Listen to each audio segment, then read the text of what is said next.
लोग जाने ही गीत है, लोग जाने ही गीत है। ये तो ब्रह्म विचार, ये तो ब्रह्म विचार। लोग जाने ही गीत है, लोग जाने ही गीत है, लोग जाने ही गीत है। ਕਾ ਖਾਲਸਾ ਵਾਹਿਗੁਰੂ ਜੀ ਕੀ ਫਤਿਹ। ਅੰਗ ਹੈ 391। ਹੁਣ ਤੱਕ 82 ਸ਼ਬਦ ਸੰਪੂਰਨ ਹੋਏ ਨੇ। ਆਸਾ ਮਹੱਲਾ ਪੰਜਵਾ। ਨਾ ਉਹ ਮਰਤਾ ਨਾ ਹਮ ਡਰਿਆ, ਨਾ ਉਹ ਬਿਨਸੈ ਨਾ ਹਮ ਕੜਿਆ। ਹਾਂਜੀ। ਆਸਾ ਮਹੱਲਾ ਪੰਜਵਾ। ਆਸਾ ਮਹੱਲਾ ਪੰਜਵਾ। ਨਾ ਉਹ ਮਰਤਾ ਨਾ ਹਮ ਡਰਿਆ, ਮਰਤਾ ਨਾ ਹਮ ਡਰਿਆ। ਨਾ ਉਹ ਬਿਨਸੈ ਨਾ ਹਮ ਕੜਿਆ, ਨਾ ਉਹ ਨਿਰਧਨ ਨਾ ਹਮ ਭੂਖੇ, ਨਿਰਧਨ ਨਾ ਹਮ ਭੂਖੇ। ਨਾ ਉਸ ਦੁਖ ਨਾ ਹਮ ਕੋ ਦੁਖੇ, ਉਸ ਦੁਖ ਨਾ ਹਮ ਕੋ ਦੁਖੇ। ਆਵਰ ਨਾ ਕੋ ਮਾਰਨ ਵਾਰਾ, ਨਾ ਕੋ ਮਾਰਨ ਵਾਰਾ। ਜਿਉ ਹਮਾਰਾ ਜਿਉ ਦੇਨਹਾਰਾ, ਹਮਾਰਾ ਜਿਉ ਦੇਨਹਾਰਾ। ਰਹਾਉ ਨਾ ਉਸ ਬੰਧਨ ਨਾ ਹਮ ਬਾਂਧੇ, ਨਾ ਹਮ ਬਾਤੇ। ਨਾ ਉਸ ਧੰਦਾ ਨਾ ਹਮ ਧਾਂਦੇ, ਉਸ ਧੰਦਾ ਨਾ ਹਮ ਧਾਂਦੇ। ਨਾ ਉਸ ਮੈਲ ਨਾ ਹਮ ਕੋ ਮੈਲਾ, ਉਸ ਮੈਲ ਨਾ ਹਮ ਕੋ ਮੈਲਾ। ਉਸ ਆਨੰਦ ਤਾਂ ਹਮ ਸਦ ਕੇਲਾ, ਉਸ ਆਨੰਦ ਹਮ ਸਦ ਕੇਲਾ। ਨਾ ਉਸ ਸੋਚ ਨਾ ਹਮ ਕੋ ਸੋਚਾ, ਉਸ ਸੋਚ ਨਾ ਹਮ ਕੋ ਸੋਚਾ। ਨਾ ਉਸ ਲੇਪ ਨਾ ਹਮ ਕੋ ਪੁੱਛਾ, ਉਸ ਲੇਪ ਨਾ ਹਮ ਕੋ ਪੂਜਾ। ਨਾ ਉਸ ਭੂਖ ਨਾ ਹਮ ਕੋ ਤ੍ਰਿਸ਼ਨਾ, ਉਸ ਭੂਖ ਨਾ ਹਮ ਕੋ ਤ੍ਰਿਸ਼ਨਾ। ਜਾਂ ਉਹ ਨਿਰਮਲ ਤਾਂ ਹਮ ਜਚਣਾ,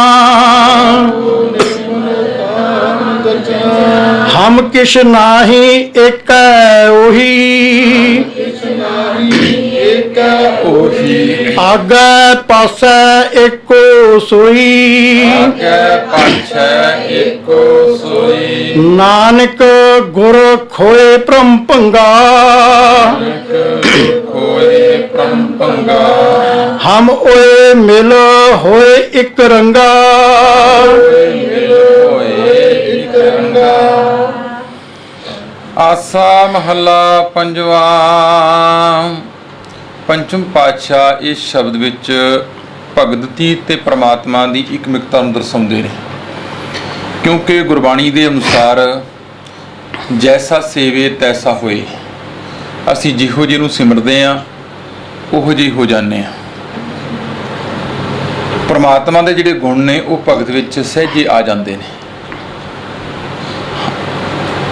ਰਾਮ ਕਬੀਰਾ ਏਕ ਭਏ ਹੈ, ਸਕੇ ਨਾ ਕੋ ਪਛਾਣੀ। ਜਿਹੜੀ ਅਵਸਥਾ ਹੈ ਨਾ, ਜਿਹੜੀ ਕਹਿੰਦੇ ਕੋਈ ਨਹੀਂ ਪਛਾਣ ਸਕਦਾ। ਜਦੋਂ ਬੰਦਾ ਨਿਸ਼ਕਾਮ ਹੋ ਕੇ ਉਸ ਨੂੰ ਧਿਆਉਂਦਾ ਹੈ, ਉਹਨੂੰ ਸਿਮਰਦਾ ਹੈ। ਪਰਮਤ ਨਾਮਾ ਭੈਨੇ ਕਾਮਾ ਕੋ ਠਾਕਰ ਕੋ ਦਾਸੋ ਰੇ। ਤੋਹੀ ਮੋਹੀ ਮੋਹੀ ਤੋਹੀ ਅੰਤਰ ਕੈਸਾ। ਭਗਤਾਂ ਦੀ ਬਾਣੀ ਜਦੋਂ ਪੜ੍ਹਦੇ ਆ ਉਹਨਾਂ ਵਿੱਚ ਇਹ ਚੀਜ਼ਾਂ ਸਾਨੂੰ ਝਲਕਦੀਆਂ ਨੇ, ਨਜ਼ਰ ਆਉਂਦੀਆਂ ਨੇ ਕਿ ਪਰਮਾਤਮਾ ਨੂੰ ਜਿਹੜੇ ਧਿਆਉਂਦੇ ਨੇ, ਸਿਮਰਦੇ ਨੇ, ਉਹ ਉਹਦੇ ਵਰਗੇ ਹੋ ਜਾਂਦੇ ਨੇ। ਇੱਥੇ ਪੰਚਮ ਪਾਤਸ਼ਾਹ ਉਹਨਾਂ ਭਗਤਾਂ ਦੀ ਅੰਦਰਲੀ ਜੀਵਨ ਬਿਰਤੀ ਜਿਹੜੀ ਹੈ ਉਹਨੂੰ ਬਿਆਨ ਕਰਦੇ ਨੇ। ਨਾ ਉਹ ਮਰਤਾ ਨਾ ਹਮ ਡਰਿਆ, ਨਾ ਉਹ ਬਿਨਸੈ ਨਾ ਹਮ ਕੜਿਆ। ਮਰ ਗਏ ਨਾ ਉਹ ਪ੍ਰਮਾਤਮਾ ਮਰਦਾ ਹੈ, ਕਿਉਂਕਿ ਉਹ ਜੰਮਣ ਮਰਨ ਵਿੱਚ ਨਹੀਂ ਆਉਂਦਾ। ਇਸ ਕਰਕੇ ਮਾਝ ਜਿਹੜੇ ਤੇਰੇ ਭਗਤ ਨੇ, ਹਮ ਤੋਂ ਭਾਵ ਹੈ ਅਸੀਂ, ਨਾ ਫਿਰ ਸਾਨੂੰ ਮੌਤ ਦਾ ਡਰ ਹੈ, ਕਿਉਂਕਿ ਨਿਰਭਉ ਜਪੈ ਸਗਲ ਭਉ ਮਿਟੈ। ਨਾ ਉਹ ਬਿਨਸੈ ਉਹ ਖਤਮ ਨਹੀਂ ਹੁੰਦਾ, ਇਸ ਕਰਕੇ ਸਾਨੂੰ ਵੀ ਝੋਰਾ ਨਹੀਂ ਕਾੜਾ ਨਹੀਂ ਹੈ, ਕਿਉਂਕਿ ਇਹ ਜੀਓ ਕਦੇ ਖਤਮ ਨਹੀਂ ਹੁੰਦਾ, ਸਰੀਰ ਤੇ ਬਦਲਦਾ ਰਹਿੰਦਾ ਹੈ। ਨਾ ਉਹ ਨਿਰਧਨ ਨਾ ਹਮ ਭੂਖੇ, ਨਾ ਉਸ ਦੁੱਖ ਨਾ ਹਮਕੋ ਦੁਖੇ। ਮੈਂ ਕਹਿੰਦੇ ਉਹ ਪ੍ਰਮਾਤਮਾ ਨਿਰਧਨ ਨਹੀਂ ਹੈ, ਇਸ ਕਰਕੇ ਭੁੱਖ ਸਾਨੂੰ ਵੀ ਨਹੀਂ, ਕਿਉਂਕਿ ਉਸ ਮਾਰਗ ਨਾਲ ਜੁੜ ਕੇ ਜਿਹੜਾ ਖਜ਼ਾਨਾ ਪ੍ਰਾਪਤ ਕੀਤਾ ਹੈ ਨਾਮ ਦਾ, ਹੁਣ ਕਿਸੇ ਕਿਸਮ ਦੀ ਕੋਈ ਭੁੱਖ ਅੰਦਰ ਤ੍ਰਿਸ਼ਨਾਵਾਂ ਨਹੀਂ ਰਹੀਆਂ। ਨਾ ਉਹਨੂੰ ਦੁੱਖ ਹੈ, ਨਾ ਹੀ ਕਿਸੇ ਕਿਸਮ ਦਾ ਸਾਨੂੰ ਕੋਈ ਦੁੱਖ ਹੈ ਅੰਦਰ। ਦੁੱਖਾਂ ਤੋਂ ਛੁਟਕਾਰਾ ਹੋ ਗਿਆ। ਅਵਰ ਨਾ ਕੋਊ ਮਾਰ ਨਵਾਰਾ, ਜੀਓ ਹਮਾਰਾ ਜੀਓ ਦੇਵਨਹਾਰਾ। ਇੱਥੇ ਹੁਣ ਮਹਾਰਾਜ ਕਹਿੰਦੇ ਅਵਰ ਨਾ ਕੋਊ ਮਾਰਨਹਾਰਾ, ਇਸ ਸੰਸਾਰ ਤੇ ਦੁਨੀਆ ਤੇ ਹੋਰ ਕੋਈ ਦੂਜਾ ਮਾਰਨ ਵਾਲਾ ਹੈ ਹੀ ਨਹੀਂ। ਜੀਵਨ ਦੇਣ ਵਾਲਾ ਤੇ ਮੌਤ ਦੇਣ ਵਾਲਾ ਇੱਕੋ ਹੀ ਹੈ। ਇੱਥੇ ਮੈਨੇ ਜੀਓ ਇੱਥੇ ਉਚਾਰਨ ਕੀਤਾ, ਮਹਾਰਾਜ ਨੇ ਜੀਓ ਜੀਵੇ ਜਿਉਂਦਾ ਰਵੇ ਸਾਡਾ ਜੀਓ ਦੇਣ ਵਾਲਾ। ਇਹ ਸਾਨੂੰ ਜੀਵਨ ਦੇਣ ਵਾਲਾ, ਉਹ ਜਿਉਂਦਾ ਰਹੇ ਹਮੇਸ਼ਾ। ਜਿਵੇਂ ਆਪਾਂ ਕਹਿੰਦੇ ਕਿ ਜਿਉਂਦਾ ਰਹੇ ਸਾਡਾ ਭਾਵ ਸਾਡੇ ਸਿਰ ਤੇ ਸਾਡਾ ਸਾਈਂ ਸਾਡਾ ਮਾਲਕ ਹੈ, ਸਾਨੂੰ ਉਹਦੇ ਤੇ ਪੂਰਾ ਭਰੋਸਾ ਹੈ, ਸਾਨੂੰ ਉਹਦੇ ਤੇ ਪੂਰਾ ਯਕੀਨ ਹੈ। ਰਹਾਓ ਨਾ ਉਸ ਬੰਧਨ ਨਾ ਹਮ ਬਾਧੇ, ਨਾ ਉਸ ਧੰਦਾ ਨਾ ਹਮ ਧਾਂਦੇ। ਨਾ ਤੇ ਉਹਨੂੰ ਬੰਨਣਾ ਕੋਈ, ਉਹ ਮੁਕਤ ਹੈ, ਆਪ ਮੁਕਤ ਕਰੇ ਸੰਸਾਰ, ਕਿਉਂਕਿ ਉਹ ਆਪ ਮੁਕਤ ਹੈ। ਜਿਹਨੂੰ ਅਸੀਂ ਸਿਮਰਿਆ ਉਸ ਪ੍ਰਮਾਤਮਾ ਨੂੰ, ਉਹ ਆਪ ਮੁਕਤ ਹੈ। ਮੈਂ ਕਹਿੰਦਾ ਉਹ ਕਿਸੇ ਬੰਧਨ ਵਿੱਚ ਨਹੀਂ, ਤੇ ਨਾ ਹੀ ਫਿਰ ਅਸੀਂ ਕਿਸੇ ਬੰਧਨਾਂ ਵਿੱਚ ਹਾਂ, ਕਿਉਂਕਿ ਜੇ ਉਹਨੂੰ ਸਿਮਰਿਆ ਤੇ ਅਸੀਂ ਵੀ ਕਿਸੇ ਬੰਧਨ ਵਿੱਚ ਨਹੀਂ ਹੋ ਸਕਦੇ। ਨਾ ਉਸ ਧੰਦਾ, ਨਾ ਉਹ ਧੰਦਿਆਂ 'ਚ ਪੈਂਦਾ ਹੈ, ਕਰਮਕਾਂਡਾਂ ਵਿੱਚ ਪੈਂਦਾ ਹੈ, ਤੇ ਨਾ ਹੀ ਅਸੀਂ ਧੰਦਿਆਂ 'ਚ ਪਏ ਨੇ। ਹੁਣ ਧੰਦਿਆਂ 'ਚੋਂ ਬਾਹਰ ਕੱਢ ਦਿੱਤਾ। ਕਰਮ ਕਰਨ ਨੂੰ ਮਹਾਰਾਜ ਨੇ ਕਿਹਾ, ਕਿਉਂਕਿ ਪ੍ਰਮਾਤਮਾ ਕਰਤਾ ਹੈ, ਉਹਨੂੰ ਸਿਮਰਨ ਵਾਲੇ ਕਿਰਤੀ ਨੇ। ਪ੍ਰਮਾਤਮਾ ਨੂੰ ਜਿਹੜੇ ਧਿਆਉਂਦੇ ਨੇ ਸਿਮਰਦੇ ਨੇ ਉਹ ਕਿਰਤੀ ਨੇ, ਉਹ ਧੰਦੇ ਕਰਨ ਵਾਲੇ ਨਹੀਂ। ਕਿਉਂ? ਇਹਦਾ ਸਬੂਤ ਬਾਣੀ ਸਾਨੂੰ ਮਿਲਦਾ ਹੈ ਕਿ ਗੁਰੂ ਗ੍ਰੰਥ ਸਾਹਿਬ ਦੇ ਵਿੱਚ ਪੰਚਮ ਪਾਤਸ਼ਾਹ ਨੇ ਉਹਨਾਂ ਭਗਤਾਂ ਦੀ ਬਾਣੀ ਦਰਜ ਕੀਤੀ ਹੈ ਜਿਹੜੇ ਕਿਰਤੀ ਨੇ। ਕਿਰਤੀਆਂ ਨੂੰ ਵਡਿਆਇਆ ਮਹਾਰਾਜ ਨੇ, ਕਿਰਤੀਆਂ ਦੇ ਘਰਾਂ 'ਚ ਗਏ ਨੇ, ਕਿਰਤ ਕਰਨ ਵਾਲੇ ਨੂੰ ਪਹਿਲ ਦਿੱਤੀ ਹੈ। ਜਿਸ ਦੇਸ਼ ਵਿੱਚ ਜਿਸ ਕੌਮ ਵਿੱਚ ਕਿਰਤ ਨੂੰ ਪਹਿਲ ਦਿੱਤੀ ਗਈ, ਉਹ ਕੌਮਾਂ ਆਬਾਦ ਹੋ ਗਈਆਂ, ਉਹ ਕੌਮਾਂ ਮੋਹਰੀ ਹੋ ਗਈਆਂ। ਨਾ ਉਸ ਮੈਲ ਨਾ ਹਮਕੋ ਮੈਲਾ, ਉਸ ਆਨੰਦ ਹਮ ਸਦ ਹੀ ਕੇਲਾ। ਨਾ ਤੇ ਉਹਨੂੰ ਕੋਈ ਮੈਲ ਹੈ ਅੰਦਰ ਤ੍ਰਿਸ਼ਨਾਵਾਂ ਦੀ, ਹਉਮੈ ਦੀ, ਮਾਇਆ ਦੀ, ਤੇ ਨਾ ਹੀ ਸਾਡੇ ਅੰਦਰ ਕਦੇ ਮੈਲ ਰਹੀ। ਹੁਣ ਇਹ ਚੀਜ਼ ਹਉਮੈ ਕਰਕੇ ਮੈਲਾ ਨਾ, ਜਗ ਮੈਲਾ। ਇਹ ਸੰਸਾਰ ਦੀ ਮੈਲ ਸਾਡੇ ਹਉਮੈ ਦੀ ਕਹਿੰਦੇ ਉਹ ਵੀ ਨਿਕਲ ਗਈ। ਉਸ ਆਨੰਦ, ਉਹ ਆਨੰਦ ਵਿੱਚ ਰਹਿੰਦਾ ਹੈ, ਤੇ ਇਸ ਕਰਕੇ ਅਸੀਂ ਵੀ ਆਨੰਦ ਲੈਂਦੇ ਹਾਂ, ਖੇਲ ਖੇਡਦੇ ਹਾਂ। ਖੇਲਾਂ ਖੇਡਣੀਆਂ ਹੁੰਦੀਆਂ, ਖੁਸ਼ੀਆਂ ਪ੍ਰਾਪਤ ਕਰਨੀਆਂ। ਨਾਨਕ ਭਗਤਾਂ ਸਦਾ ਵਿਗਾਸ ਵਿਕਸਦੇ ਨੇ। ਜਿਹੜੇ ਤੇਰੇ ਭਗਤ ਨੇ ਖੁਸ਼ੀ ਵਿੱਚ ਰਹਿੰਦੇ ਨੇ, ਖੇੜੇ ਵਿੱਚ ਰਹਿੰਦੇ ਨੇ, ਆਨੰਦ ਦੀ ਅਵਸਥਾ 'ਚ ਬਣੇ ਰਹਿੰਦੇ ਨੇ ਹਮੇਸ਼ਾ। ਨਾ ਉਸ ਸੋਚ ਨਾ ਹਮਕੋ ਸੋਚਾ, ਨਾ ਉਸ ਲੇਪ ਨਾ ਹਮਕੋ ਪੋਚਾ। ਨਾ ਉਹਨੂੰ ਕੋਈ ਸੋਚ ਹੈ ਕਿ ਕੱਲ ਨੂੰ ਕੀ ਹੋਏਗਾ, ਪਰਸੋਂ ਨੂੰ ਕੀ ਹੋਏਗਾ। ਕਹਿੰਦੇ ਨਾ ਹੀ ਸਾਨੂੰ ਅੰਦਰ ਕੋਈ ਇਸ ਚੀਜ਼ ਦਾ ਸੋਚਾਂ 'ਚ ਪਏ ਹੋਇਆ। ਅਸੀਂ ਸੋਚਾਂ 'ਚ ਪੈ ਕੇ ਹੀ ਕਿ ਕੱਲ ਨੂੰ ਕੀ ਹੋਏਗਾ, ਪਰਸੋਂ ਨੂੰ ਕੀ ਹੋਏਗਾ, ਆਪਣਾ ਵਰਤਮਾਨ ਗਵਾ ਲੈਂਦੇ ਹਾਂ, ਜਾਂ ਪਿੱਛੇ ਲੰਘ ਚੁੱਕੀਆਂ ਗੱਲਾਂ ਉਹਨਾਂ ਨੂੰ ਲੈ ਕੇ। ਇਸ ਕਰਕੇ ਮੈਂ ਕਹਿੰਦਾ ਉਹ ਵਰਤਮਾਨ ਵਿੱਚ ਅੱਜ ਸਾਹਿਬ ਮੇਰਾ ਨੀਤ ਨਵਾਂ ਸਦਾ ਸਦਾ ਦਾਤਾਰ। ਉੱਥੇ ਵੀ ਮੈਂ ਕਹਿੰਦਾ ਅਨ ਦਿਨ ਸਾਹਿਬ ਸੇਵੀ ਹੈ। ਦਿਨ ਰਾਤ ਉਸ ਸਾਹਿਬ ਨੂੰ ਸਿਮਰ ਜਿਹੜਾ ਹਮੇਸ਼ਾ ਹੀ ਨਵਾਂ ਹੋ ਕੇ ਚੜ੍ਹਦਾ ਹੈ। ਨਾ ਉਸ ਲੇਪ ਨਾ ਹਮਕੋ ਪੋਚਾ। ਇਹ ਮਾਇਆ ਦਾ ਲੇਪ, ਇਹ ਦੋਸ਼ ਉਹਨੂੰ ਵੀ ਕੋਈ ਨਹੀਂ ਤੇ ਨਾ ਹੀ ਸਾਡੇ ਅੰਦਰ ਕੋਈ ਦੋਸ਼ ਹੈ, ਕਿਉਂਕਿ ਅਸੀਂ ਉਹਨੂੰ ਸਿਮਰਿਆ, ਉਹਨੂੰ ਧਿਆਇਆ ਹੈ। ਨਾ ਉਸ ਭੂਖ ਨਾ ਹਮ ਕੋ ਤ੍ਰਿਸ਼ਨਾ, ਜਾਂ ਉਹ ਨਿਰਮਲ ਤਾਂ ਹਮ ਜਚਨਾ। ਨਾ ਉਸ ਭੂਖ, ਪਰਮਾਤਮਾ ਨੂੰ ਕੋਈ ਭੁੱਖ ਨਹੀਂ, ਉਹ ਤਾਂ ਤਿਲ ਨਾ ਤਮਾਏ ਕਹਿੰਦੇ ਨੇ ਮਹਾਰਾਜ, ਤਿਲ ਜਿੰਨੀ ਵੀ ਤਮਾ ਨਹੀਂ, ਤੇ ਉਹਨੂੰ ਸਿਮਰਨ ਵਾਲੇ ਨੂੰ ਵੀ ਤਿਲ ਜਿੰਨੀ ਤਮਾ ਨਹੀਂ ਹੁੰਦੀ। ਆਪਾਂ ਵੇਖਦੇ ਹਾਂ ਕਿ ਉਹ ਇਹਨਾਂ ਤ੍ਰਿਸ਼ਨਾਵਾਂ ਵਿੱਚ ਨਹੀਂ ਹੁੰਦੇ। ਆ ਜਿਹੜੇ ਹੁਣ ਦਿਨ ਚੱਲਦੇ ਪਏ ਨੇ ਪੰਚਮ ਪਾਤਸ਼ਾਹ ਦੀ ਸ਼ਹਾਦਤ ਦੇ ਨੇ। ਸ਼ਹਾਦਤ ਤੋਂ ਬਾਅਦ ਜਹਾਂਗੀਰ ਬਾਦਸ਼ਾਹ ਨੂਰ ਜਹਾਂ ਦੇ ਨਾਲ ਜਦੋਂ ਸਾਈਂ ਮੀਆਂ ਮੀਰ ਨੂੰ ਮਿਲਣ ਵਾਸਤੇ ਗਿਆ, ਉਹਨੂੰ ਬਾਹਰ ਬੈਠਣਾ ਪਿਆ, ਕਿਉਂਕਿ ਫੱਕੜ ਬੰਦਾ ਸੀ, ਪ੍ਰਮਾਤਮਾ ਨਾਲ ਜੁੜੇ ਹੋਏ ਸਨ। ਉਹਨਾਂ ਨੇ ਦਰਵਾਜ਼ੇ ਬੰਦ ਕਰ ਦਿੱਤੇ। ਹੁਣ ਬਾਹਰ ਬੋਰੀਆਂ ਤੇ ਬੈਠਾ ਹੈ। ਨੂਰ ਜਹਾਂ ਤੇ ਉਹਨਾਂ ਕੋਲੇ ਪੜੀ ਹੋਈ ਸੀ, ਉਹਨੂੰ ਤੇ ਪਤਾ ਸੀ ਉਸ ਤੋਂ ਦੀ ਮਰਿਆਦਾ ਦਾ।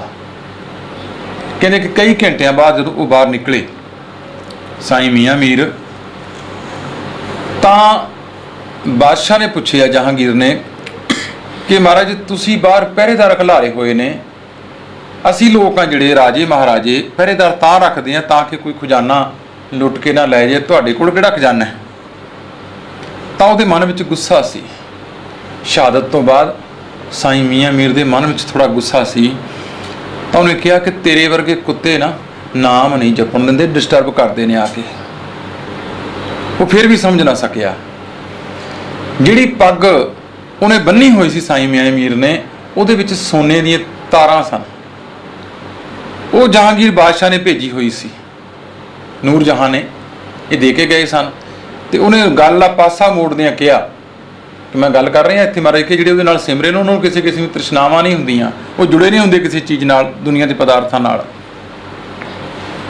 ਤਾਂ ਜਹਾਂਗੀਰ ਦੇ ਮੁਖੋਂ ਸੁਭਾਵਿਕ ਨਿਕਲ ਗਿਆ ਕਿ ਸਾਈਂ ਜੀ ਇਹ ਜਿਹੜੀ ਤੁਸੀਂ ਪੱਗ ਬੰਨੀ ਹੈ ਨਾ, ਇਹ ਉਹੀ ਹੋ ਨਾ ਜਿਹੜੀ ਮੈਂ ਭੇਜੀ ਸੀ। ਤੇ ਸਾਈਂ ਮੀਆਂ ਨੇ ਪੱਗ ਲਾ ਕੇ ਉਹਦੇ ਪੈਰਾਂ 'ਚ ਮਾਰੀ, ਜਦ ਦਫਾ ਹੋ ਜਾ ਇੱਥੋਂ, ਮੈਨੂੰ ਤੇਰੀ ਇਹ ਪੱਗ ਨਹੀਂ ਚਾਹੀਦੀ। ਇਹ ਕੌਣ ਕਰ ਸਕਦਾ ਹੈ? ਜਿਹੜਾ ਉਸ ਮਾਲਕ ਨਾਲ ਜੁੜਿਆ ਹੋਇਆ ਹੈ। ਅੱਜ ਅਸੀਂ ਵੇਖਦੇ ਹਾਂ ਕਿ ਅੱਜ ਦੇ ਜਿਹੜੇ ਆਪਣੇ ਆਪ ਨੂੰ ਅਖੌਤੀ ਸੰਤ ਕਹਾਉਂਦੇ ਨੇ, ਜੇ ਕੋਈ ਮਿਨਿਸਟਰ ਆ ਜਾਏ ਜਾਂ ਕੋਈ ਹੋਰ ਆ ਜਾਏ ਨਾ, ਉਹਦੇ ਪੈਰਾਂ ਤੱਕ ਜਾਂਦੇ ਨੇ, ਪਰ ਉੱਥੇ ਨਹੀਂ, ਕਿਉਂਕਿ ਉਹਨੂੰ ਨਿਰਭਉ ਹੋਏ ਕੇ ਰਹਿੰਦੇ ਨੇ ਉਹ ਲੋਕ ਨੇ ਜਿਹੜੇ ਸਾਈਂ ਮੀਆਂ ਮੀਰ ਵਰਗੇ, ਜਿਹੜੇ ਕਿ ਜਿਹਨੂੰ ਗੁਰੂ ਅਰਜਨ ਦੇਵ ਜੀ ਮਹਾਰਾਜ ਜੱਫੀ ਪਾ ਕੇ ਮਿਲਦੇ ਸਨ, ਜਿਹਨੂੰ ਯਾਰ ਕਹਿੰਦੇ ਸਨ, ਜਿਹਨੇ ਹਰਿਮੰਦਰ ਸਾਹਿਬ ਦੀ ਨੀਂਹ ਰੱਖੀ। ਇੱਥੇ ਉਹਨਾਂ ਗੁਰਮੁਖ ਪਿਆਰਿਆਂ ਦੀ ਮਹਾਰਾਜ ਉਹ ਗੱਲ ਕਰਦੇ ਨੇ ਕਿ ਉਹ ਇਸ ਤਰ੍ਹਾਂ ਰਹਿੰਦੇ ਨੇ ਸੰਸਾਰ ਵਿੱਚ, ਜੀਵਨ ਜਿਹੜਾ ਉਹਨਾਂ ਦਾ ਨਾ ਉਸ ਭੂਖ ਨਾ ਹਮ ਕੋ ਤ੍ਰਿਸ਼ਨਾ, ਕਹਿੰਦੇ ਨਾ ਹੀ ਸਾਨੂੰ ਕੋਈ ਤ੍ਰਿਸ਼ਨਾ, ਕਿਸੇ ਕਿਸਮ ਤ੍ਰਿਸ਼ਨਾ ਕੋਈ ਨਹੀਂ ਅੰਦਰ। ਤ੍ਰਿਸ਼ਨਾ ਵਿਰਲੇ ਕੀ ਹੀ ਬੂਝੀ ਹੈ, ਵਿਰਲੇ ਵਿਰਲੇ ਨੇ ਜਿਹੜੇ ਇਸ ਤਰ੍ਹਾਂ ਆਪਣੇ ਜੀਵਨ ਨੂੰ ਬਿਨਾਂ ਤ੍ਰਿਸ਼ਨਾਵਾਂ ਤੋਂ ਜਿਉਂਦੇ ਨੇ।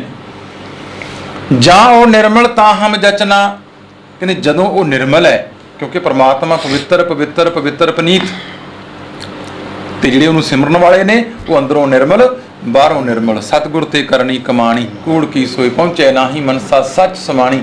ਉਹ ਤੇ ਅੰਦਰੋਂ ਵੀ ਨਿਰਮਲ ਨੇ ਬਾਹਰੋਂ ਵੀ ਨਿਰਮਲ, ਇਸ ਕਰਕੇ ਉਹਦੇ ਨਾਲ ਜੱਚਦੇ ਨੇ, ਸੋਭਨੀਕ ਨੇ। ਹਮ ਕਿਛ ਨਾਹੀ ਏਕੈ ਉਹੀ, ਆਗੈ ਪਾਛੈ ਏਕੋ ਸੋਈ। ਜਿਹੜੇ ਤੇਰੇ ਭਗਤ ਨੇ ਉਹਨਾਂ ਨੇ ਆਪਣੇ ਆਪ ਨੂੰ ਹੇ ਪ੍ਰਭੂ ਤੈਨੂੰ ਸੰਪੂਰਨ ਤੌਰ ਤੇ ਸਮਰਪਿਤ ਕਰ ਦਿੱਤਾ। ਹਮ ਕਿਛ ਨਾਹੀ, ਉਹਨੇ ਆਪਣੀ ਮੈਂ ਹੀ ਕੱਢ ਦਿੱਤੀ। ਜਬ ਹਮ ਹੋਤੇ ਤਬ ਤੂੰ ਨਾਹੀ, ਅਬ ਤੂੰ ਹੀ ਮੈਂ ਨਾਹੀ। ਇਹ ਅਵਸਥਾ 'ਚ ਨੇ ਜਿਹੜੇ ਭਗਤ ਨੇ ਤੇਰੇ ਜਿਉਂਦੇ ਨੇ। ਆਗੈ ਪਾਛੈ ਏਕੋ ਸੋਈ, ਅੱਗੇ ਵੀ ਆਉਣ ਵਾਲੇ ਸਮੇਂ ਵਿੱਚ, ਪਿੱਛੇ ਲੰਘ ਚੁੱਕੇ ਸਮੇਂ ਵਿੱਚ ਵੀ, ਕਹਿੰਦੇ ਅਲੋਕ ਪਰਲੋਕ ਵਿੱਚ ਉਹ ਤੇ ਇੱਕ ਨਾਲ ਜੁੜ ਗਏ। ਨਾਨਕ ਗੁਰ ਖੋਏ ਭਰਮ ਭੰਗਾ, ਹਮ ਓਏ ਮਿਲ ਹੋਏ ਇੱਕ ਰੰਗਾ। ਪੰਚਮ ਪਾਤਸ਼ਾਹ ਕਹਿੰਦੇ ਗੁਰੂ ਨੂੰ ਮਿਲ ਕੇ ਅੰਦਰਲੇ ਭਰਮ ਭੁਲੇਖੇ, ਇਹ ਭੰਗਣਾ ਜਿਹੜੀ ਪੈਂਦੀ ਸੀ ਜਿਨ੍ਹਾਂ ਕਰਕੇ ਕਹਿੰਦੇ ਇਹ ਸਾਰੀ ਖਤਮ ਹੋ ਗਈ। ਹੁਣ ਹਮ ਓਏ ਮਿਲ, ਅਸੀਂ ਤੇ ਉਹ ਪ੍ਰਮਾਤਮਾ ਮਿਲ ਕੇ ਕਹਿੰਦੇ ਇੱਕ ਰੰਗ ਵਿੱਚ ਹੋ ਗਏ, ਇੱਕ ਪ੍ਰੇਮ ਵਿੱਚ ਵਧੇ ਗਏ। ਹੁਣ ਤੋਹੀ ਮੋਹੀ ਮੋਹੀ ਤੋਹੀ ਅੰਤਰ ਕੈਸਾ ਵਾਲੀ ਜਿਹੜੀ ਅਵਸਥਾ ਹੈ ਉਹ ਬਣ ਗਈ। ਇਹ ਭਗਤਾਂ ਦੀ ਰਹਿਣੀ ਦੀ ਮਹਾਰਾਜ ਇੱਥੇ ਬਿਆਨ ਕਰਦੇ ਨੇ ਕਿ ਜਿਹੜੇ ਤੈਨੂੰ ਸਿਮਰਦੇ ਨੇ ਉਹਨਾਂ ਨੇ ਆਪਣੇ ਆਪ ਨੂੰ ਆਪਾ ਮਿਟਾ ਕੇ ਆਪ ਗਵਾਈ ਹੈ ਤਾਂ ਸ਼ੋਅ ਪਾਈ ਹੈ। ਔਰ ਕੈਸੀ ਚਤੁਰਾਈ ਵਾਲੀ ਕੋਈ ਗੱਲ ਨਹੀਂ ਕਿ ਉਹਨਾਂ ਨੇ ਆਪਣੀ ਮੈਂ ਨੂੰ ਮਿਟਾਇਆ। ਇਸ ਕਰਕੇ ਉਸ ਪ੍ਰਮਾਤਮਾ ਦੇ ਗੁਣਾਂ ਨੂੰ ਧਾਰਨ ਕਰਕੇ ਇਸ ਸੰਸਾਰ ਵਿੱਚ ਇੰਜ ਰਹਿੰਦੇ ਨੇ। ਹਾਂਜੀ, ਆਸਾ ਮਹੱਲਾ ਪੰਜਵਾ। ਆਸਾ ਮਹੱਲਾ ਪੰਜਵਾ। ਅਨਕ ਭਾਂਤ ਕਰ ਸੇਵਾ ਕਰੀਐ, ਅਨਕ ਭਾਂਤ ਕਰ ਸੇਵਾ ਕਰੀਐ। ਜਿਉ ਪ੍ਰਾਨ ਤਨ ਆਗੈ ਧਰੀਐ, ਜਿਉ ਪ੍ਰਾਨ ਧਨ ਆਗੈ ਧਰੀਐ। ਪਾਣੀ ਪੱਖਾ ਕਰੋ ਤਜ ਅਭਿਮਾਨ, ਪਾਣੀ ਪੱਖਾ ਕਰੋ ਤਜ ਅਭਿਮਾਨ। ਅਨਕ ਵਾਰ ਜਾਈਐ ਕੁਰਬਾਨ, ਅਨਕ ਵਾਰ ਜਾਈਐ ਕੁਰਬਾਨ। ਸਾਈ ਸੁਹਾਗਣ ਜੋ ਪ੍ਰਭ ਭਾਈ, ਸਾਈ ਸੁਹਾਗਣ ਜੋ ਪ੍ਰਭ ਭਾਈ। ਤਿਸ ਕੈ ਸੰਗ ਮਿਲੋ ਮੇਰੀ ਮਾਈ, ਕੈ ਸੰਗ ਮਿਲੋ ਮੇਰੀ ਮਾਈ। ਰਹਾਉ ਰਹਾਉ। ਦਾਸਣ ਦਾਸੀ ਕੀ ਪਨਿਹਾਰ, ਸੁਣ ਦਾਸੀ ਕੀ ਪਨਿਹਾਰ।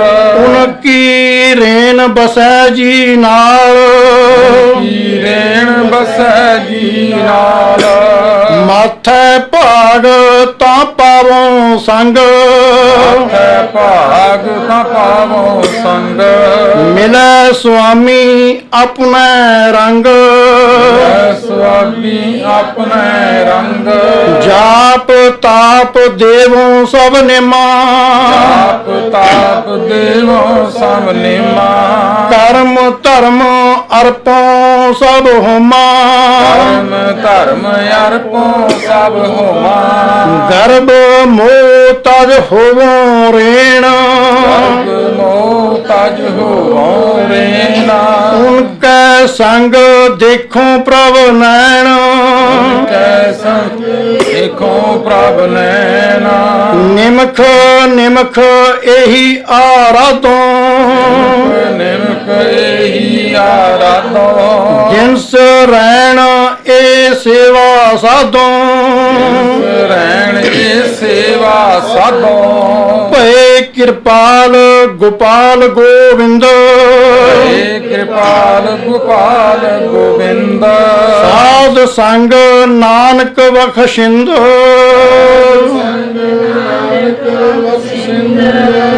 ਆਸਾ ਮਹੱਲਾ ਪੰਜਵਾ। ਇਸ ਤੋਂ ਪਹਿਲਾਂ ਜਿਹੜਾ ਸ਼ਬਦ ਪੜ੍ਹ ਆਏ ਆ ਉਹਦੇ ਵਿੱਚ ਭਗਤਾਂ ਦੀ ਰਹਿਣੀ ਬਹਿਣੀ ਦੀ ਮਹਾਰਾਜ ਗੱਲ ਕਰਦੇ ਨੇ, ਪਰ ਉਸ ਤਰ੍ਹਾਂ ਦੀ ਜੋ ਅਵਸਥਾ ਹੈ ਉਹ ਕਿਵੇਂ ਬਣੇਗੀ ਬਾਰੇ ਤਰੀਕਾ ਦੱਸਦੇ ਨੇ ਨਾਲ, ਕਿਉਂਕਿ ਪ੍ਰੈਕਟੀਕਲੀ ਕਰਨਾ ਤੇ ਗੁਰਸਿੱਖ ਨੇ। ਕਿਰਪਾ ਉਸ ਮਾਲਕ ਦੀ ਹੈ, ਬਖਸ਼ਿਸ਼ ਗੁਰੂ ਦੀ ਹੈ। ਅਨਕ ਭਾਂਤ ਕਰ ਸੇਵਾ ਕਰੀਐ, ਜਿਉ ਪ੍ਰਾਨ ਧਨ ਆਗੈ ਧਰੀਐ। ਅਨਕ ਭਾਂਤ ਕਰ, ਵੱਖਰੇ ਵੱਖਰੇ ਤਰੀਕਿਆਂ ਨਾਲ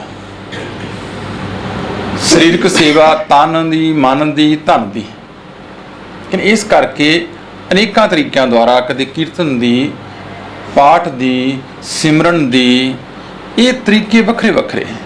ਕਹਿੰਦੇ ਇਸ ਤਰ੍ਹਾਂ ਉਸ ਪ੍ਰਭੂ ਨੂੰ ਰੁਝਾਉਣ ਲਈ ਜਿਹੜਾ ਜੀਵ ਹੈ, ਜਿਹੜਾ ਜਗਿਆਸੂ ਹੈ, ਉਹ ਸੇਵਾ ਕਰਦਾ ਹੈ। ਤੇ ਕੀ ਕਰੀਏ ਕਰ, ਕਹਿੰਦੇ ਜੀਉ ਪ੍ਰਾਣ ਧਨ ਆਗਿਆ ਧਰੀਐ। ਇਹ ਜੀਉ ਆਤਮਾ ਆਤਮਿਕ ਤੌਰ ਤੇ ਵੀ ਆਪਣੇ ਆਪ ਨੂੰ ਤਨ ਮਨ ਧਨ ਸਭ ਸੌਂਪ ਗੁਰੂ ਕੋ ਹੁਕਮ ਮੰਨਿਆ ਪਾਈਐ। ਇੱਥੇ ਮੈਨੇ ਜੀਉ ਪ੍ਰਾਣ ਧਨ ਆਗਿਆ ਧਰੀਐ, ਉਸ ਗੁਰੂ ਦੇ ਅੱਗੇ ਧਰਦੇ ਸਾਰਾ ਕੁਝ। ਭਾਵ ਆਪਣੇ ਆਪ ਨੂੰ ਪੂਰਨ ਤੌਰ ਤੇ ਸਮਰਪਿਤ ਹੋ ਜਾ। ਪਾਣੀ ਪੱਖਾ ਕਰੋ ਤਜ ਅਭਿਮਾਨ। ਕਹਿੰਦੇ ਜਿਹੜੀ ਸਰੀਰਕ ਸੇਵਾ ਹੈ, ਪੱਖਾ ਫੇਰਨਾ, ਪਾਣੀ ਢੋਣਾ, ਹੰਕਾਰ ਨੂੰ ਛੱਡ ਕੇ ਕਰਨਾ ਕਰ। ਅਨਕ ਬਾਰ ਜਾਈਐ ਕੁਰਬਾਨ। हे ਪ੍ਰਭੂ, ਮੈਂ ਤੇਰੇ ਤੋਂ ਅਨੇਕਾਂ ਵਾਰ ਕੁਰਬਾਨ ਜਾਨਾ, ਬਲਿਹਾਰ ਜਾਨਾ, ਸਦਕੇ ਜਾਨਾ। ਭਾਵ ਸ਼ਰਧਾ ਰੱਖ ਆਪਣੇ ਮਨ ਵਿੱਚ। ਉਸ ਪ੍ਰਭੂ ਨੇ ਬੋਲਾਂ ਨੂੰ, ਇਸ ਬਾਣੀ ਨੂੰ ਸਤ ਸਤ ਕਰਕੇ ਮੰਨਣਾ ਕਰ। ਇਹ ਪਹਿਲਾ ਕਦਮ ਹੈ। ਸਾਈ ਸੁਹਾਗਣ ਜੋ ਪ੍ਰਭ ਭਾਈ, ਤਿਸ ਕੈ ਸੰਗ ਮਿਲੋ ਮੇਰੀ ਮਾਈ। ਰਹਾਉ। ਰਹਾਉ ਦੀ ਇਸ ਪੰਕਤੀ ਵਿੱਚ ਮਹਾਰਾਜ ਨੇ ਇੱਕ ਘੁੰਡੀ ਨੂੰ ਖੋਲਿਆ। ਸਾਈ ਸੁਹਾਗਣ ਜੋ ਪ੍ਰਭ ਭਾਈ, ਗੁਰਮੁਖ ਮਹਾਨ ਪੁਰਸ਼ ਸੁਹਾਗਣ ਉਹੀ ਹੋਈ ਹੈ ਜਿਹੜੀ ਪ੍ਰਭੂ ਨੂੰ ਭਾ ਗਈ। ਜਿਹੜੀ ਜੀਵਾਤਮਾ ਉਸ ਮਾਲਕ ਨੂੰ ਭਾ ਗਈ, ਚੰਗੀ ਲੱਗੀ, ਉਹਨਾਂ ਗੁਰਮੁਖ ਪਿਆਰਿਆਂ ਦਾ ਸੰਗ ਕਰਕੇ ਇਹ ਮੇਰੀ ਮਾਂ ਕਿਤੇ ਮੈਂ ਵੀ ਮਿਲ ਸਕਾਂ। ਇਹ ਕਿੱਥੇ ਮਿਲਣਗੇ ਇਹੋ ਜਿਹੇ ਗੁਰਮੁਖ ਪਿਆਰੇ? ਸਾਧ ਸੰਗਤ ਵਿੱਚ। ਕਹਿੰਦੇ ਸੰਗਤ 'ਚ ਜਾ, ਜਿਹੜੇ ਬਾਣੀ ਪੜ੍ਹਦੇ ਨੇ, ਬਾਣੀ ਨੂੰ ਵਿਚਾਰਦੇ ਨੇ, ਸੁਣਦੇ ਨੇ, ਉਹਨਾਂ ਗੁਰਮੁਖ ਪਿਆਰਿਆਂ ਦੀ ਸੰਗਤ ਕਰ। ਉਹਨਾਂ ਦਾ ਸੰਗ ਕਰਕੇ ਆਏ ਮੇਰੀ ਮਾਂ ਮੈਂ ਵੀ ਮਿਲ ਸਕਦੀ ਹਾਂ ਉਸ ਮਾਲਕ ਨੂੰ, ਉਸ ਪ੍ਰਭੂ ਨੂੰ। ਰਹਾਓ ਦਾਸਣ ਦਾਸੀ ਕੀ ਪਨਹਾਰ, ਉਨਕੀ ਰੇਣ ਬਸੈ ਜੀ ਨਾਲ। ਜਿਨ੍ਹਾਂ ਨੇ ਮੇਰੇ ਪ੍ਰਭੂ ਨੂੰ ਤਨ ਮਨ ਧਨ ਸੌਂਪ ਕੇ ਆਪਣਾ ਅਰਾਧਿਆ ਸਿਮਰਿਆ, ਉਹਨਾਂ ਦਾ ਸੰਗ ਕਰਕੇ ਮਗਨ, ਉਹਨਾਂ ਦੀਆਂ ਦਾਸਾਂ ਦੀ ਵੀ ਦਾਸੀ ਹੋ ਕੇ, ਭਾਵ ਆਪਣੀ ਮੈਂ ਨੂੰ ਮਾਰ ਕੇ, ਆਪਣੇ ਹੰਕਾਰ ਨੂੰ ਤਿਆਗ ਕੇ, ਗੁਰਮੁਖ ਹਿਰਦੈ ਗਰੀਬੀ ਆਵੈ ਉਹ ਅਵਸਥਾ ਬਣ ਕੇ, ਉਦੋਂ ਜਦੋਂ ਮੈਂ ਸੰਗਤ ਵਿੱਚ ਆਈ, ਉਨਕੀ ਰੇਨ ਬਸੈ ਜੀ ਨਾਲ, ਉਹਨਾਂ ਦੀ ਧੂੜ ਜਿਹੜੀ ਹੈ, ਭਾਵ ਥੋੜੇ ਥੋੜੇ ਬੋਲ ਵੀ ਕਦੇ ਸਾਡੇ ਹਿਰਦੇ ਵਿੱਚ ਵਸ ਜਾਣ, ਕਿਤੇ ਮੇਰੇ ਜੀਅ 'ਚ ਵਸਦੇ ਰਹਿਣ। ਉਹ ਬੋਲ ਨੇ ਜਿਹੜੇ ਉੱਥੋਂ ਦੇ ਬਾਣੀ 'ਚੋਂ ਮਿਲੇ ਸਾਨੂੰ, ਉਹ ਸਾਡੇ ਹਿਰਦੇ 'ਚ ਵਸਦੇ ਰਹਿਣ। ਮਾਥੈ ਭਾਗਤਾ ਪਾਵੋਂ ਸੰਗ, ਮਿਲੈ ਸੁਆਮੀ ਆਪਣਾ ਰੰਗ। ਹਾਂ, ਮੱਥੇ ਦੇ ਭਾਗ ਨੇ, ਭਾਗ ਹੁੰਦਾ ਹਿੱਸਾ ਲੈਣਾ। ਜਦੋਂ ਸਾਡੇ ਦਿਮਾਗ ਵਿੱਚ ਇਹ ਗੱਲ ਬੈਠੀ ਕਿ ਅਸੀਂ ਸੰਗਤ 'ਚ ਆਏ ਆ, ਤਾਂ ਕਾਹਦੇ ਵਾਸਤੇ ਆਏ ਆ? ਜੇ ਅਸੀਂ ਸੰਗਤ 'ਚ ਆਏ ਆ ਸਿਰਫ ਬਾਣੀ ਨਾਲ ਜੁੜਨ ਵਾਸਤੇ, ਤਾਂ ਸਾਡੇ ਭਾਗ ਚੰਗੇ ਨੇ। ਜੇ ਸਿਰਫ ਦੂਜਿਆਂ ਦੇ ਔਗਣ ਵੇਖਣ ਵਾਸਤੇ ਆਏ ਆ, ਫਿਰ ਜਿਹੇ ਜਿਹੇ ਆਏ ਤੇ ਜਿਹੇ ਜਿਹੇ ਨਾ ਆਏ, ਹਾਜ਼ਰ ਗੈਰ ਹਾਜ਼ਰ ਤੇ ਗੈਰ ਹਾਜ਼ਰ ਹਾਜ਼ਰ ਹੋ ਜਾਂਦੇ ਨੇ। ਕਈ ਵਾਰ ਉਲਟ ਹੋ ਜਾਂਦਾ ਕੰਮ ਸਾਰਾ, ਆ ਕੇ ਵੀ ਅਸੀਂ ਨਹੀਂ ਆਏ ਹੁੰਦੇ। ਇੱਥੇ ਮਹਾਰਾਜ ਕਹਿੰਦੇ ਮਾਥੈ ਭਾਗ ਤਾਂ ਪਾਵੋਂ ਸੰਗ। ਕਿਤੇ ਮੱਥੇ 'ਚ ਇਹ ਗੱਲ ਦਿਮਾਗ ਵਿੱਚ ਪੂਰੀ ਤਰ੍ਹਾਂ ਬੈਠ ਜਾਏ, ਅੰਦਰੋਂ ਇਹਨੇ ਹਿੱਸਾ ਲਿਆ, ਜੁੜਿਆ ਉਸ ਮਾਲਕ ਨਾਲ, ਤਾਂ ਅਸੀਂ ਉਸ ਮਾਲਕ ਦਾ ਸੰਗ ਪ੍ਰਾਪਤ ਕਰ ਸਕਦੇ ਹਾਂ। ਮਿਲਿਆ ਸੁਆਮੀ ਆਪਣਾ ਰੰਗ। ਪਰ ਉਹ ਸੁਆਮੀ, ਉਹ ਪ੍ਰਭੂ, ਉਹ ਮਾਲਕ ਆਪਣੀ ਮਰਜ਼ੀ ਨਾਲ ਹੀ ਮਿਲਦਾ ਹੈ। ਜੇ ਅਸੀਂ ਕਹੀਏ ਨਾ ਕਿ ਅਸੀਂ ਤੇ ਇੰਨੇ ਪਾਠ ਕਰ ਲਏ, ਸਾਨੂੰ ਤੇ ਦਰਸ਼ਨ ਹੋਏ ਨਹੀਂ ਜੀ, ਸਾਨੂੰ ਤੇ ਮਿਲਿਆ ਨਹੀਂ, ਸਾਨੂੰ ਤੇ ਅਵਸਥਾ ਪ੍ਰਾਪਤ ਹੋਈ ਨਹੀਂ, ਨਹੀਂ। ਦਾਸ ਨੇ ਪਹਿਲਾਂ ਵੀ ਬੇਨਤੀ ਕੀਤੀ ਕਿ ਜਦ ਤੱਕ ਮੈਂ ਨਾਲ ਲੱਗੀ ਹੋਈ, ਮੈਂ ਕਰਦਾ, ਮੈਂ ਇੰਨੇ ਪਾਠ ਕੀਤੇ, ਮੈਂ ਇੰਨੇ ਚਿਰ ਤੋਂ ਲੱਗਿਆ ਹੋਇਆ, ਮੈਂ ਆਹ ਕਰ ਰਿਹਾ, ਕੁਝ ਨਹੀਂ ਜੇ ਮਿਲੇਗਾ, ਕੁਝ ਨਹੀਂ ਮਿਲੇਗਾ। ਕਿਉਂਕਿ ਇਹ ਮਨ ਜਿਹੜਾ ਹੈ, ਇਹ ਮਨ ਸਾਨੂੰ ਭੜਕਾ ਦਿੰਦਾ ਹੈ, ਮਨ ਸਾਨੂੰ ਦੂਰ ਲੈ ਜਾਂਦਾ ਉਸ ਮਾਲਕ ਨਾਲੋਂ। ਮਨ ਵਸ ਵਿੱਚ ਨਹੀਂ ਆਉਂਦਾ, ਤੇ ਮਹਾਰਾਜ ਕਹਿੰਦੇ ਮਨ ਵਸ ਆਵੇ ਨਾਨਕਾ ਜੇ ਪੂਰਨ ਕਿਰਪਾ ਹੋਏ। ਉਹ ਪ੍ਰਭੂ ਆਪਣੀ ਕਿਰਪਾ ਨਾਲ, ਆਪਣੀ ਬਖਸ਼ਿਸ਼ ਨਾਲ ਹੀ ਮਿਲਦਾ ਹੈ। ਜਾਪ ਤਾਪ ਦੇਵੋਂ ਸਭ ਨੇਮਾ, ਕਰਮ ਧਰਮ ਅਰਪੋਂ ਸਭ ਹੋਮਾ। ਕਹਿੰਦੇ ਕੀ ਦਈਏ ਫਿਰ ਉਹਨੂੰ ਪ੍ਰਾਪਤੀ ਵਾਸਤੇ? ਮੈਂ ਆਪਣੇ ਜਪ ਤਪ, ਜੋ ਮੈਂ ਨੇਮ ਕਰਮ ਕਾਂਡ ਜੋ ਕੀਤੇ, ਕਹਿੰਦੇ ਸਾਰੇ ਮੈਂ ਦੇ ਦਿਆਂ। ਆਪਣੇ ਕਰਮ ਧਰਮ ਜਿਹੜੇ ਸਨ ਮੈਂ ਅਰਪਣ ਕਰਦੇ ਆ, ਹੋਮ ਕਰਦੇ ਆ, ਫੂਕਦੇ ਆ ਉਹਦੀ ਖਾਤਰ। ਗਰਭ ਮੋਹ ਤਜ ਹੋਵੋਂ ਰੇਨ, ਹੰਕਾਰ ਛੱਡ ਕੇ, ਮੋਹ ਤਿਆਗ ਕੇ ਮੈਂ ਸਾਰਿਆਂ ਦੀ ਚਰਨ ਧੂੜ ਹੋ ਜਾਵਾਂ। ਉਨ ਕੈ ਸੰਗ ਦੇਖੋ ਪ੍ਰਭ ਨੈਣ। ਇਸ ਤਰ੍ਹਾਂ ਕਰਕੇ ਉਹਨਾਂ ਗੁਰਮੁਖ ਪਿਆਰਿਆਂ ਦਾ ਕਿਤੇ ਮੈਂ ਸੰਗ ਕਰ ਲਵਾਂ, ਤਾਂ ਇਹਨਾਂ ਅੱਖਾਂ ਨਾਲ ਮੈਨੂੰ ਨਜ਼ਰ ਆਏਗਾ। ਸੇਖੜੀਆਂ ਬਿਆਨ ਜਿੰਨੀ ਠਿੰਦੜੋ ਮਹਾਂਪੀਰੀ। ਮੇਰਾ ਪ੍ਰਭੂ ਇਸ ਤਰ੍ਹਾਂ ਨਜ਼ਰ ਆਉਂਦਾ ਹੈ। ਜਦੋਂ ਤੱਕ ਇਹ ਹਉਮੈ ਦੇ ਛੌੜ ਨਹੀਂ ਲੈਂਦੇ ਨਾ ਅੱਖਾਂ ਦੇ ਅੱਗੋਂ, ਉਹਨਾਂ ਚਿਰ ਨਜ਼ਰ ਨਹੀਂ ਆਏਗਾ। ਨਿਮਕ ਨਿਮਕ ਇਹੀ ਆਰਾਧੋਂ, ਦਿਨ ਸਰੈਣ ਇਹ ਸੇਵਾ ਸਾਧੋਂ। ਕਹਿੰਦੇ ਦਿਨ ਰਾਤ ਨਿਮਕ ਨਿਮਕ, ਬਾਰ ਬਾਰ, ਸਕਿੰਟ ਸਕਿੰਟ ਜਿਹਨੂੰ ਕਹਿ ਦਈਏ ਅੱਜ ਦੀ ਭਾਸ਼ਾ 'ਚ, ਮੈਂ ਉਹਨੂੰ ਆਰਾਧਦਾ ਰਵਾਂ, ਮੇਰਾ ਸਮਾਂ ਵਿਅਰਥ ਨਾ ਜਾਵੇ। ਦਿਨ ਰਾਤ ਇਹ ਸੇਵਾ ਸਾਧੋਂ, ਇਹ ਸੇਵਾ ਦੀ ਸਾਧਨਾ ਕਰਾਂ ਮੈਂ। ਮੇਰੇ ਅੰਦਰੋਂ ਹੰਕਾਰ ਟੁੱਟ ਜਾਏ, ਮੇਰੇ ਅੰਦਰੋਂ ਮੋਹ ਚਲਾ ਜਾਏ, ਮੇਰੇ ਅੰਦਰੋਂ ਈਰਖਾ ਚਲੀ ਜਾਏ, ਵਿਕਾਰ ਨਿਕਲ ਜਾਣ। ਇਹ ਸਾਧਨਾ ਮੈਂ ਕਰਦਾ ਰਵਾਂ। ਕਿਹਦੇ ਕਿਹਦੇ ਕਾਰਨ ਕਰਕੇ ਆਪਣਾ ਨਿਰਸਜ ਬਾਰ-ਬਾਰ ਮੈਂ ਕਰਦਾ ਰਵਾਂ ਕਿ ਮੇਰੇ ਵਿੱਚ ਕਿਹੜਾ ਦੋਸ਼ ਹੈ ਜਿਹਦੇ ਕਾਰਨ ਮੈਨੂੰ ਉਸ ਪ੍ਰਭੂ ਦੇ ਅਜੇ ਦਰਸ਼ਨ ਨਹੀਂ ਹੋ ਰਹੇ। ਭੈ ਕਿਰਪਾਲ ਗੋਪਾਲ ਗੋਬਿੰਦ। ਤੇ ਜਦੋਂ ਇਸ ਤਰ੍ਹਾਂ ਜੀਵ ਨੇ, ਜਗਿਆਸੂ ਨੇ ਆਪਣੇ ਆਪ ਨੂੰ ਨਿਰਸਜ ਕੀਤਾ, ਆਪ ਗਵਾਈ ਹੈ ਤਾਂ ਸੋ ਪਾਈ ਹੈ, ਇਹ ਅਵਸਥਾ ਕੀਤੀ, ਇਧਰ ਨੂੰ ਤਿਆਰੀ ਕੀਤੀ, ਇਧਰ ਨੂੰ ਉਦਮ ਕੀਤਾ, ਤਾਂ ਉਸ ਪ੍ਰਭੂ ਨੇ ਕਿਰਪਾ ਕੀਤੀ। ਮੇਰੇ ਰਾਮ ਹਮ ਬਾਰਕ ਹਰ ਪ੍ਰਭ ਕੇ ਹੈ ਏ ਆਣੇ। हम बारक हर प्रभ के हैं ए आणे।